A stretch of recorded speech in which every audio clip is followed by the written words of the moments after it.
E se eu te dissesse que o maior segredo para prosperar não está em fórmulas mágicas, nem em atalhos financeiros, mas em um código encontrado quando juntamos o melhor da observação humana de Napoleon Hill com o que a Bíblia chama de fé operante? Imagine um software mental, oculto aos olhos de quem procura somente números, que a Escritura já aponta e Hill descreveu em termos práticos. Hoje eu quero mostrar como esse código funciona, como ele age dentro de você e o que você pode fazer hoje para começar a rodá-lo de verdade. Napoleon Hill passou décadas estudando pessoas que alcançaram sucesso material. Ele descreveu padrões, hábitos da mente e técnicas que ele chamou de autossugestão, propósito definido, mastermind, entre outros. A Bíblia, por sua vez, não escreveu um manual técnico de finanças, mas registrou princípios sobre o coração humano, a fé, o trabalho e a comunidade que se alinham surpreendentemente com muitos desses padrões. Onde Hill fala em programar a mente, Hebreus fala em fé que é certeza. Onde Hill recomenda a aliança de mentes, os evangelhos falam da força de 2 ou 3 pessoas em acordo. Onde Hill fala em ação resoluta em direção a um objetivo, Tiago nos lembra que fé sem obras é morta. Não estamos substituindo uma fonte pela outra. Estamos observando uma convergência, uma lei prática da vida interior que produz fruto no mundo exterior quando aplicada com integridade. Antes de continuar, se essa palavra está encontrando um lugar no seu coração, faça uma pequena declaração agora nos comentários. Escreva: eu escolho agir com fé, ação e disciplina. Não é uma promessa mágica. É um compromisso público que ajuda sua mente a alinhar intenção e ação. Faça isso e permaneça comigo até o final, porque vou te dar passos concretos para você começar hoje. Vamos começar pelo alicerce. O que é fé realmente? Hebreus 11:1 diz que a fé é a certeza das coisas que se esperam, a convicção de fatos que se não veem. Hebreus 11:1. Observe a palavra certeza. Não é um desejo vago, nem uma esperança passiva. É uma convicção interior que antecede a evidência exterior. Napoleon Hill, sem usar linguagem teológica, descreveu algo semelhante quando falou de autossugestão. O ato de plantar uma ideia no coração e na mente, de modo tão repetido e carregado de emoção, que ela começa a comandar ações. A Bíblia chama isso de fé. Hill chama de programação mental. Quando você entende fé como uma técnica prática, uma certeza alimentada por imagens, palavras e atos, você começa a entender por que muitos oram e poucos vivem transformações duradouras. Porque fé exigida é ativa e não apenas declarativa. Como transformar essa certeza em prática? Primeiro, a autossugestão.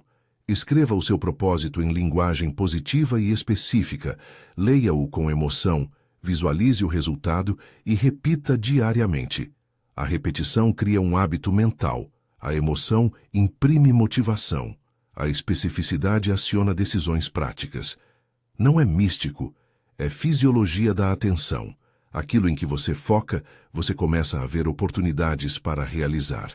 Hill aconselha um processo simples. Escolha um único objetivo principal.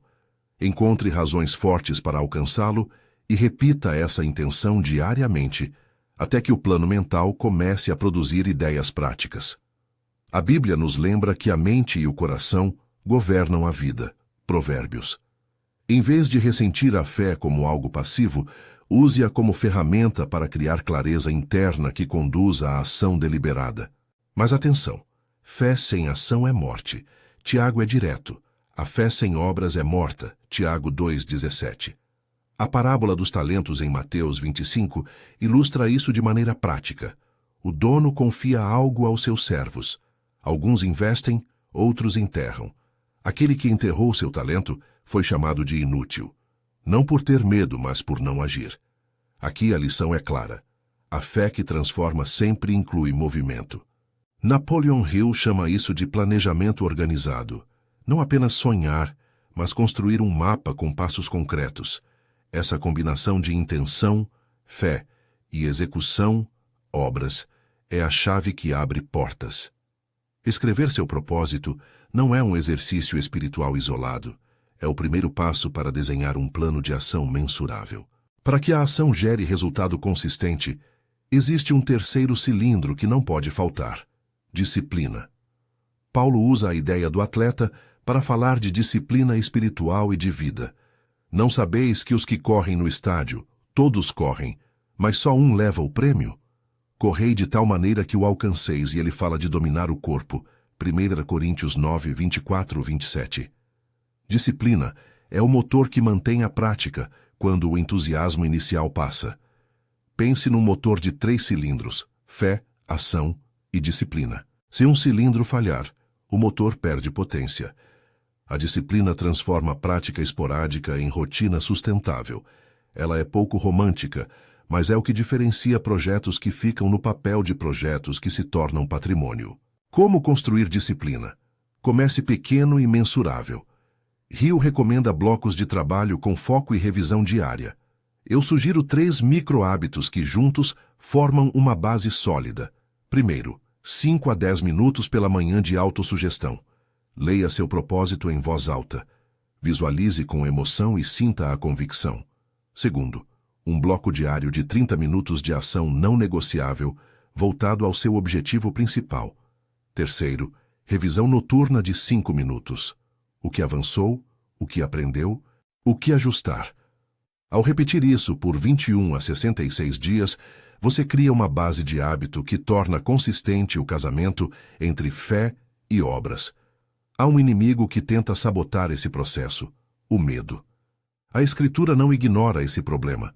Paulo, ao encorajar Timóteo, escreve que Deus não nos deu espírito de timidez, mas de poder, de amor e de moderação. 2 Timóteo 1:7. Na narrativa de Davi e Golias, 1 Samuel 17, todos os soldados viram um gigante e recuaram. Davi viu um mercado de possibilidades porque havia convicção e coragem. Napoleon Hill descreveu os 6 fantasmas do medo: pobreza, crítica, doença, perda de amor, velhice e morte. Eles agem como sombras que reduzem a visão e paralisam a ação. A estratégia para enfrentá-los é dupla. Primeiro, nomear o medo. Dar-lhe um nome retira parte de seu poder. Segundo, agir com um pequeno movimento consistente contra ele. Exposição gradual. Se seu Golias é a dívida, faça a primeira ligação. Calcule um pagamento mínimo e dê o primeiro passo. Se é o medo de críticas, publique um primeiro trabalho. Peça feedback e ajuste. A coragem não é ausência de medo. É agir apesar dele, com passos planejados. Voltando ao propósito. Napoleon Hill insistia em um propósito principal definido. A Bíblia nos mostra líderes que não vagaram sem meta. Neemias, por exemplo, tinha um objetivo claro ao reconstruir os muros de Jerusalém. Ele planejou, contou recursos, formou equipes e moveu-se com intenção. Neemias 2:17-18. Um propósito definido não é só quero prosperar, é o que você quer, quanto, em quanto tempo. O que você está disposto a oferecer em troca, quem precisa estar envolvido. Escreva seu objetivo com estas 5 variáveis. Objetivo específico, o que? Quantia ou resultado mensurável, quanto? Prazo, quando? Preço ou troca, o que você vai entregar ou se comprometer a fazer. E um plano inicial de 3 ações concretas. Esse é o checklist prático que transforma sonho em direção. Escrever é parte do processo. Hill exigia que se escrevesse o objetivo e se falasse em voz alta com emoção todos os dias. A Bíblia valoriza a clareza de propósito. O que o homem constrói com intenção tem mais chances de se concretizar. Não estou dizendo que a simples assinatura em um papel chama riqueza do nada. Estou dizendo que a clareza muda sua mente, suas prioridades, seu calendário e, consequentemente, suas escolhas. E escolhas diárias se acumulam em resultados. Nenhum destes passos funciona em isolamento. Hill descreveu a força do mastermind. Aliar-se a outras mentes focadas para somar conhecimento, força de vontade, contatos e responsabilidade. A Bíblia tem uma promessa semelhante. Porque, onde estiverem 2 ou 3 reunidos em meu nome, aí estou eu no meio deles. Mateus 18:20. A aliança de propósito multiplica recursos. Um mastermind saudável é composto por pessoas que compartilham valores, compromisso e disposição para dar retorno honesto. Escolha membros que tragam habilidades complementares, que sejam comprometidos com o crescimento mútuo e que concordem em encontros regulares e em regras claras de responsabilidade. Frequência sugerida: encontros semanais ou quinzenais, durando entre 60 e 90 minutos com agenda fixa. Retoques de propósito, relato de ações, desafios, ideias práticas e um compromisso final para a próxima semana. Outra peça essencial desse código é a lei de dar. Jesus disse: "Dai, e ser-vos-á dado. Boa medida, recalcada, sacudida e transbordante, dará o vosso regaço." Lucas 6:38. A circulação de valor funciona em várias frentes: tempo, conhecimento, capital, oportunidades. Dar libera canais. Na prática, isso significa buscar formas de agregar valor antes de cobrar por algo, entregar um serviço adicional, responder com generosidade, ir além do mínimo. No mundo dos negócios e relacionamentos, isso constrói reputação e rede. Não é um esquema automático de retorno financeiro, é um princípio relacional e moral que, historicamente, associa-se à reciprocidade e abertura de portas. Agora vamos ao motor final. Imagine os 3 pilares, fé, ação e disciplina, como cilindros de um motor. Adicione ao redor uma correia de suporte formada por propósito, mastermind e generosidade. Quando você aciona a fé, programando sua mente, a ação, passando para a execução, e a disciplina, mantendo consistência, o motor trabalha. O propósito direciona a força, o mastermind amplifica. O dar mantém o fluxo de recursos e oportunidades. Os resultados começam pequenos, mas compõem um ciclo. Resultado gera validação, validação fortalece fé, fé alimenta novas ações e assim por diante. Um momentum que, com integridade, produz crescimento sustentável. Como traduzir isso em um plano prático para hoje, esta semana e este mês? Aqui vai um passo a passo acionável, dedicado e mensurável. 1. Escreva seu propósito definido agora. Use um modelo claro. Meu objetivo principal é o que no valor de quantia ou resultado mensurável, até prazo, e estou disposto a oferecer, entregar, troca, compromisso. Meu plano inicial consiste em A. Ação 1, B. Ação 2, C. Ação 3. Seja específico. Se você não consegue colocar quantia monetária honestamente, defina um indicador relevante para seu contexto: clientes, alcance, impacto. 2. Pratique autossugestão matinal. Nos primeiros 10 minutos do dia, leia seu propósito em voz alta, feche os olhos e visualize com emoção os passos sendo cumpridos. Escreva uma frase de motivação curta que você possa repetir durante o dia. Isso ativa a certeza interna de que você está trabalhando naquela direção. 3. Execute um bloco de 30 minutos focado hoje mesmo. Faça ao menos uma ação que mova seu objetivo. Enviar uma proposta, fazer uma ligação, escrever um parágrafo de um projeto, testar um protótipo. Marque uma hora e cumpra esse bloco como compromisso. 4. Nomeie um medo que te paralisa e dê um passo pequeno contra ele. Escreva: "Meu medo é..." Em seguida, escreva uma ação mínima que você fará nas próximas 24 horas para confrontá-lo. Por exemplo, meu medo é ser criticado. Ação: publicar uma ideia curta e pedir feedback honesto a 2 pessoas. 5. Convide 2 pessoas para formar um pequeno mastermind ou para te acompanhar como parceiros de responsabilidade. Combine um encontro inicial de 30 minutos para compartilhar propósitos e compromissos semanais. Estabeleça regras simples: confidencialidade, honestidade e um compromisso de pelo menos 4 semanas para começar. 6. Pratique a lei de dar esta semana. Identifique 3 maneiras de acrescentar valor sem esperar retorno imediato. Pode ser indicar um contato útil, oferecer um tempo para ouvir alguém ou acrescentar um bônus simples ao seu serviço. Observe o efeito que isso tem em sua rede e sua própria postura mental. Ao longo desse caminho, Mantenha um cuidado essencial. Este não é um roteiro para prometer riqueza como sinal de bênção automática. A Bíblia e a responsabilidade cristã nos lembram que prosperidade não é um selo universal de aprovação divina, nem um atalho para sucesso fácil. Há sofrimentos, injustiças, contingências e tarefas que não dependem somente de nossa aplicação diligente. Portanto, use essas ferramentas com humildade, integridade e responsabilidade. Napoleon Hill nos oferece lentes práticas sobre a mente humana. A Bíblia nos dá princípios éticos e teológicos para orientar escolhas e prioridades. Combine-os com sabedoria. Quero aprofundar um pouco nas estratégias práticas que unem fé e autossugestão. Hill recomendava um roteiro para escrever e repetir a declaração de propósito. 1. Escrever em presente, como se já estivesse acontecendo. 2. Incluir todos os detalhes essenciais.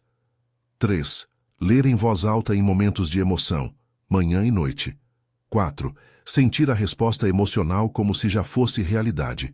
Isso ativa imagens mentais vívidas que guiam decisões e atraem oportunidades.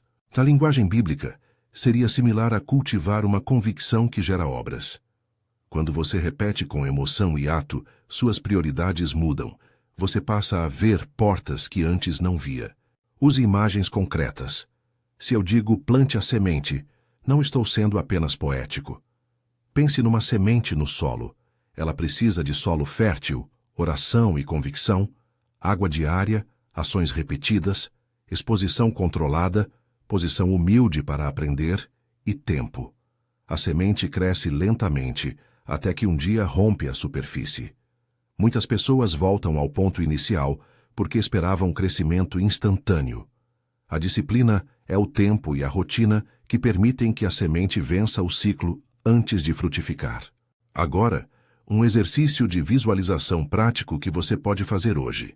Feche os olhos por 3 minutos e imagine seu objetivo como uma cena cinematográfica. Onde você está? O que fez para chegar ali? Quem te acompanha?